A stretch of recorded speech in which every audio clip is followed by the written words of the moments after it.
سبحان الذي أسرى بعبده ليلا من المسجد الحرام إلى المسجد الأقصى الذي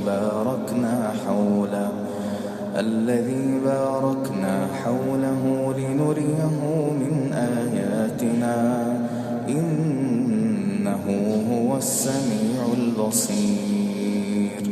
وآتينا موسى الكتاب وجعلناه هدى لبني إسرائيل ألا تتخذوا من دوني وكيلا ذرية من حملنا مع نوح إنه كان عبدا شكورا. وقضينا إلى بني إسرائيل في الكتاب لتفسدن في الأرض مرتين ولتعلن علوا كبيرا. فإذا جاء وعد أولاهما بعثنا عليكم عبادا لنا أولي بأس شديد فجاسوا خلال الديار وكان وعدا مفعولا. ثم رددنا لكم الكرة عليهم وأمددناكم بأموال وبنين وجعلناكم أكثر نفيرا. إن أحسنتم أحسنتم لأنفسكم وإن أسأتم فلها فإذا جاء وعد الآخرة ليسوءوا وجوهكم وليدخلوا المسجد كما دخلوه أول مرة وليتبروا ما علوا تتبيرا. عسى ربكم أن يرحمكم وإن عدتم عدنا وجعلنا جهنم للكافرين حصيرا.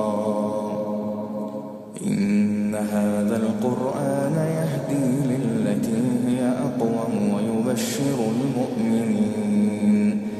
ويبشر المؤمنين الذين يعملون الصالحات أن لهم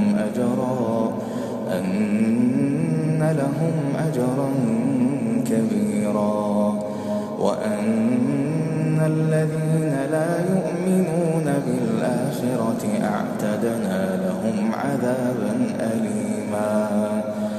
ويدعو الإنسان بالشر دعاءه بالخير وكان الإنسان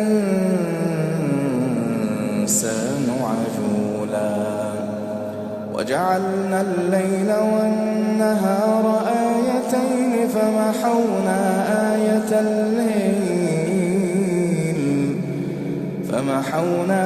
آية الليل وجعلنا آية النهار مبصرة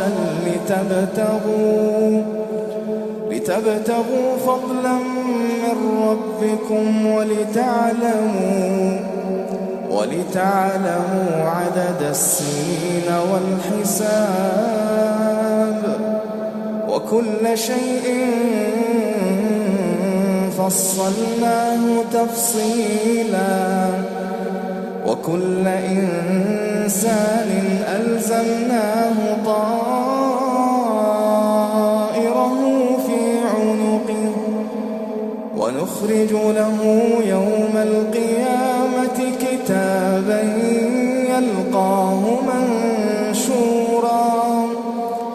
اقرأ كتابك كفى بنفسك اليوم عليك حسيبا.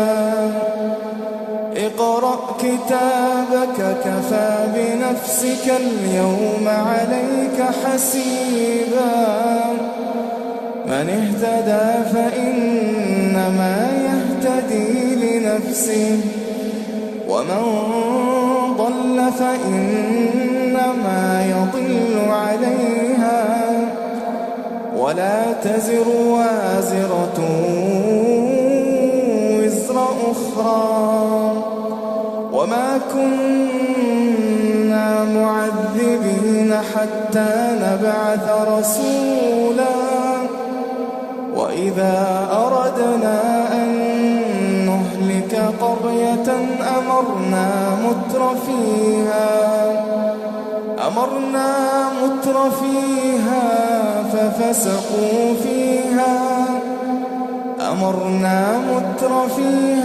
ففسقوا فيها فحق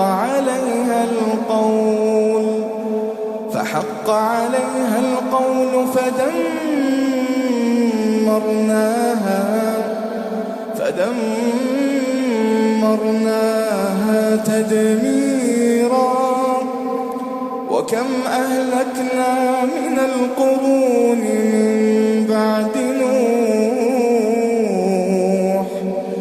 وكفى بربك بذنوب عباده خبيرا بصيرا.